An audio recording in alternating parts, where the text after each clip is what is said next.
Wayne's Witch Wander Way.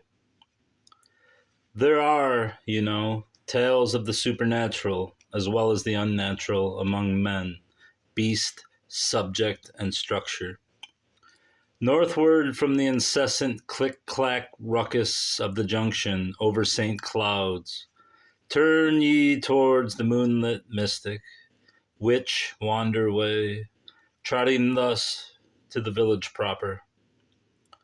There is said to be a dwelling there, with an exaggeratedly pointed gable that rises high above a mysterious house, the way that church towers do in old Bavarian cities, where over time they have bled organically into the scenery, and one only notices how majestically they rise when they have left town for a duration, and then returned heartily for home. There is a secret walled space sat back of the closet of the master bedroom behind the windowed gable. The door, like all guarded entryways of the inner house, locks from the outside with a nearly century-old skeleton key.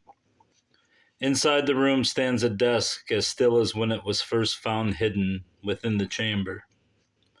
It is wider than the entryway, and either the house was built around it as it sat suspended in the air waiting for enclosure, self-fabricated and immune to elemental factors, or it was constructed inside when all safety measures were put into place.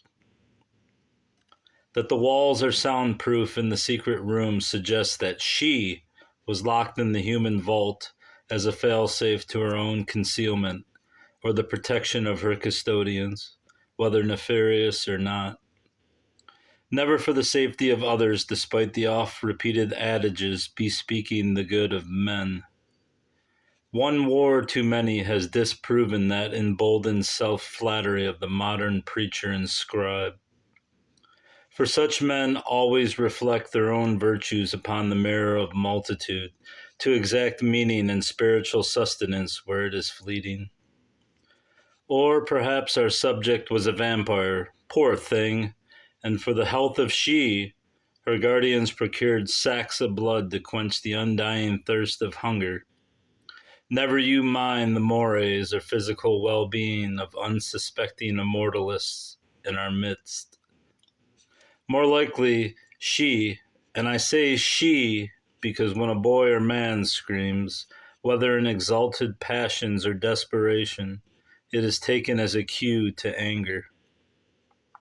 Whereas when a woman expunges her throat of defenestrated vowels, it is always translated into the language of terror, per the violent inclinations of man's nature. So this thingfish, demon, or insouciant prisoner lived and died in captivity, we must assume, for beyond those clandestine walls were public ones more capable of benefaction, which surpassed both family loyalty and the laws of love. Yes, one always turns to tragedy when intrigue leaves us no answers, save for in romance, where the most monstrous calamities occur and are tamped out of a savage longing for peace within our own damned skin. You might suspect that she escaped and will live eternally on the margins.